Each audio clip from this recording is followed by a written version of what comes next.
Hello, welcome to TV Room. Today, I think I'm going to take this 4040, and the only way to figure out what's going on with drive 0 is to pull it out and look underneath. And I think that is a pretty reasonable way to get an idea of, well, as I've said, I figure either the belt has fallen off, the belt is like destroyed, something is wrong with the motor, but it sounds okay. Or the drive could be just stuck. After all these years, you never know. Sometimes things get seized up. So the first thing I need to do is pull the drive a little bit this way. Do we have a power cable plugged in? We do. We don't need that plugged in. And then need to open the drive and remove all the cabling that would go to the circuit board. There's a little wee cable, very tender looking one. It says B. That's involving the read-write things. And then there's another cable that it has these two little clips that go into holes to make sure it doesn't fall out. And they do make it challenging. But once you've disconnected those two wires, cables, things, from the circuit board near the front, it should be, well, you certainly don't ever want to hurt those wires. Anyway, the way to get the drive out is to flip it up, and there will be screws. And there should be 4. Often, depending over the years. Ah! There's some less. Because sometimes they fall and they get lost.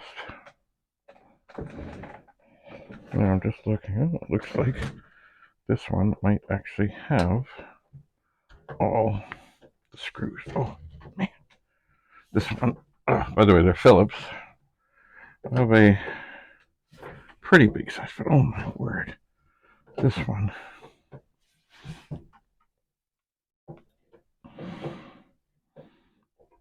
is, wow, it is really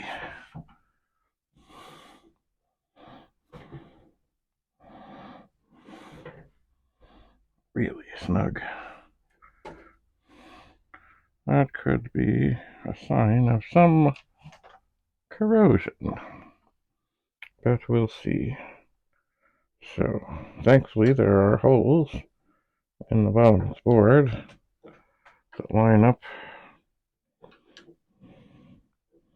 with where the screws are. This one seems to be coming okay. But it's a little more recessed. In other words, it's easier to end up dropping. Now, if they are as they're supposed to be, they also should have little washers on them. All right, now I can feel the drive is coming loose, and I would rather not drop it. But with all this in its positioning, it is difficult. Anyway, I think the screw is loose. And if I tip the drive over, I would like to think it will fall out. But maybe it will. Okay, it must have fallen out. It must have, I think, because the drive is coming out. Yes, there it is. Okay. I don't like losing screws. Okay. So we pull the drive gently out the front, being careful of the cabling and everything. And we look underneath. And what do we see? There is no belt. So we'll take this out very carefully, set it upside down, reach inside, and we will find the remnants of what should be there, the belt. So the drive does seem to spin. I know the motor sounded like it was spinning. And here is the belt. This is no more. Now, I'm not, oh yeah, it's got a nice neat little twing. Now, I could probably try and figure out a way to rescue this belt, but I don't think so. I think, you know what I might do? Just because I can and I have them here, I will take a little bag and a marker, and I will write broken 40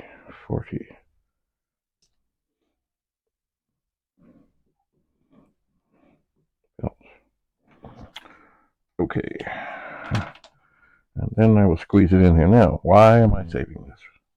Well, it may be at some point that instead of having to open up a drive, I could kind of get a measurement on this if I had to order some or try and find some. Now, can we get it in? I think so.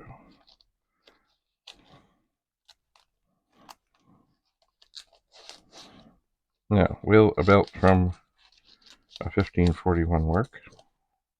I don't know. I've never tried. Actually, I've never come upon a belt like this that is broken.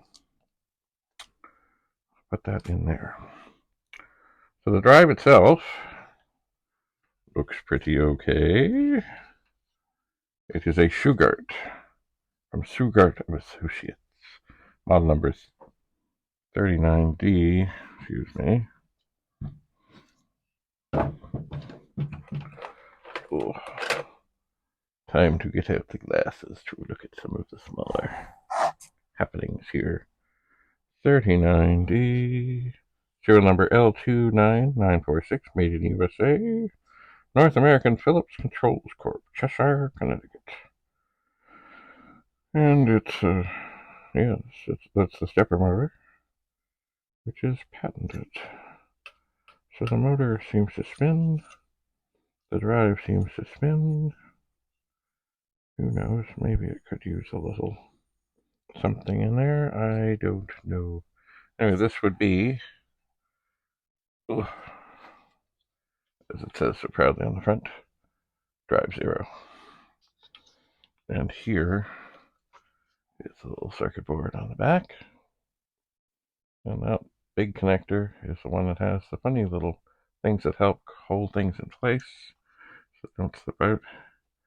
And this little wee connector that says B on it, that is where the information, or that's the cable that goes to the head. Where is it going?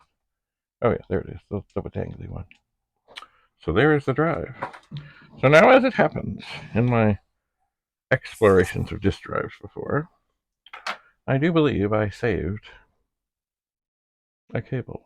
Not a cable, a belt. But it's not right here. So just give me a moment, and I will go and have a look-see. See, I gathered a bunch of things, and I set them all together when I was doing things in the pet room. And I'm pretty sure that just down here, in a bag that's probably marked 4040 parts, I will sit on the stairs. And there's a drive. And such. Okay, I don't see anything helpful in there. But here, on here,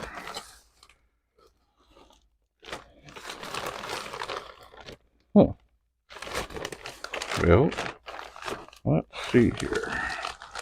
I thought there was, but there are more bags. They're not in there.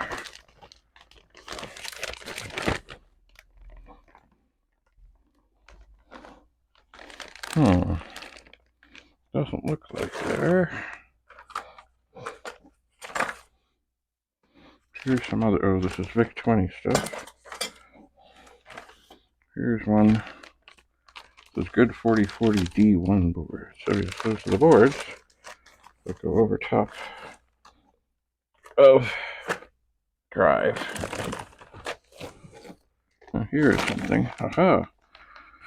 Here's a funny drive. I'm not sure. It's a Tandem TM100-3. But you know what it has on it? It has a belt. So, because I'm here, and because I can, I will make off with it and see if it fits nice and snug on this drive. I shall. Why would I do such a thing? Well, because it's more important at the moment that this drive, that is something current, work, rather than the thing that I'll probably never have into anything. There's a belt. I'll turn this over ever so gently, and I'll see. It looks like, oh, you know what? This may not do. It looks like the other one maybe had a bigger, no. This belt is too long. Oh, dear, dear, dear, dear, dear. The other one did look like it had a bigger, a bigger thing here, the spindle thing. Okay, so I'll have to put that back. Let me think. I thought for sure there was another belt lingering. I thought. Well, I suppose what I should do is go to the pet room and have a more serious look and see what I can find. I know down there were some more drives that were probably in a perhaps not working state. I thought I had them all gathered together. Maybe not. Anyway. All right, so that's it for Let's Fix a 4040, episode 1. But stay tuned. I'll be back, and we'll look again, and try again, and test again. And maybe there is some kind of, I don't know, sticker stuff on here that needs to be dealt with. But right now, we got to see if we can get this drive working. Drive 1 does work. It does. So thanks for coming, and have a lovely, lovely, lovely day. Bye for now.